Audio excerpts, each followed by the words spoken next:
సోదరులందరికీ శుభోదయం. మనకు ఇప్పుడే వచ్చిన వార్త ప్రకారం చూసుకున్నట్టయితే తెలంగాణ రైతు భరోసా ఏమైంది, అసలు ఏం చెప్తుంది ప్రభుత్వం, ఏమంటుంది అనే పూర్తి వివరాలు అయితే మీకైతే లభిస్తాను.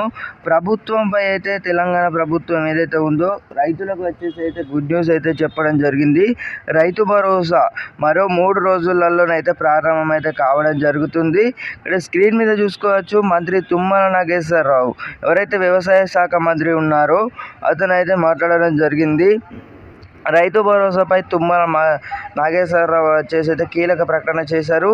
ఈసారి పంట వేసిన రైతులకే రైతు భరోసా అందిస్తామని అయితే మంత్రి తుమ్మల నాగేశ్వరరావు అయితే కీలక వ్యాఖ్యలు చేశారు.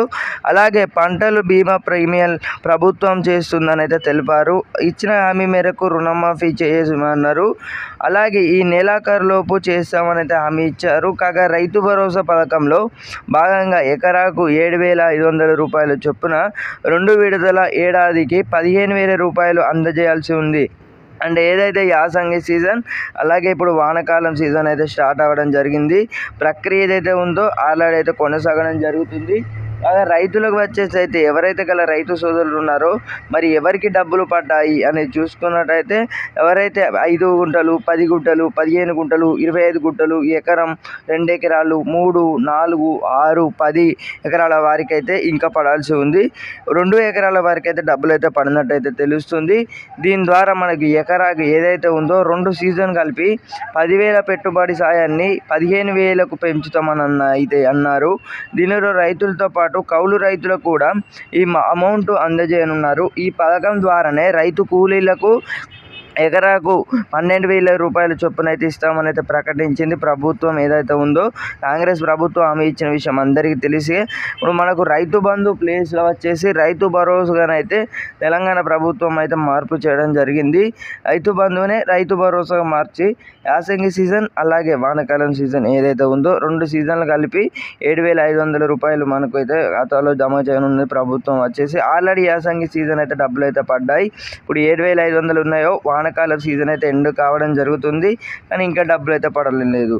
ఇప్పటి వరకు ఉన్న లెక్కల ప్రకారం చూసుకున్నట్టయితే మొత్తం 1.52 కోట్ల ఎకరాలకు రూపాయలు 22,800 కోట్లు అవుతుంది. అదే 5 ఎకరాలు చూసుకున్నట్టయితే ఈసారి 5 ఎకరాలు లేక 10 ఎకరాల వరకు అయితే ఇవ్వాలనే దానిపై అయితే ప్రభుత్వం అయితే ఎటు తేల్చుకున్న సమాచారం అయితే చాలా పథకాలను అయితే మనీ కావాలి కాబట్టి 5 ఎకరాల వారికి ఇస్తే సరిపోతుందని అయితే అధికారులు అయితే చెప్తున్నారు. అలాగే 10 ఎకరాల వారికి కూడా డబ్బులు అయితే మీ అందరి ఖాతాలో డబ్బులు అయితే జమ కావడం జరుగుతుంది. రైతు భరోసాపై అయితే కమిటీ అయితే పెట్టడం జరిగింది. ఇది ఇవాళ వచ్చిన న్యూస్. మనకు చూసుకున్నట్టయితే తుమ్మల నాగేశ్వరరావు ఎవరైతే వ్యవసాయ శాఖ మంత్రి ఉన్నారో రైతు భరోసా గురించి అయితే మాట్లాడడం జరిగింది. అయితే ఇదే 5 ఎకరాల వారికి అయితే పరిమితి పెట్టాలా, 10 ఎకరాల వారికి ప్రభుత్వం ఏదైతే ఉందో పరిమితి అయితే పెట్టాలా అనే చర్చలు అయితే జరిగినాయి ఆల్రెడీ. మరి 5 ఎకరాల వారికి పెట్టినట్టయితే అన్ని పథకాలకైతే నిధులు అయితే ఉంటాయి కాబట్టి 5 ఎకరాలకైతే డబ్బులు అయితే పడతాయి ఖచ్చితంగా. మరి మిగతా రైతులు ఎవరైతే రైతులు ఉన్నారో మీకు కూడా డబ్బులు అయితే పడతాయి. కొంచెం ఆలస్యం అయితే అవుతుంది, బట్ కొంచెం అయితే ఓపికనైతే పట్టండి. రైతు సోదరులు ఎంతో ఆశగా ఎదురు చూస్తున్న పథకం ఏదైతే ఎప్పుడా అని ఎదురు చూస్తున్న రైతు భరోసా పథకం ఏదైతే ఉందో పెట్టుబడి సాయం అందకనైతే రైతులు ఎంతో ఆగ్రహంతోనైతే వెనుకున్నారు. కాబట్టి మనకు ఈ ఏదైతే ఉందో రైతులు ఆగ్రహంతో ఉండడం పోతే మనకు మంత్రి తుమ్మల నాగేశ్వరరావు అయితే అప్డేట్ అయితే ఇవ్వడం జరిగింది. ఇంకా ఎలాంటి అప్డేట్స్ వచ్చినా కూడా మీకు ముందుగా తెలియజేస్తాను. ఛానల్ ఎవరైతే కొత్తగా చూసినా వెంటనే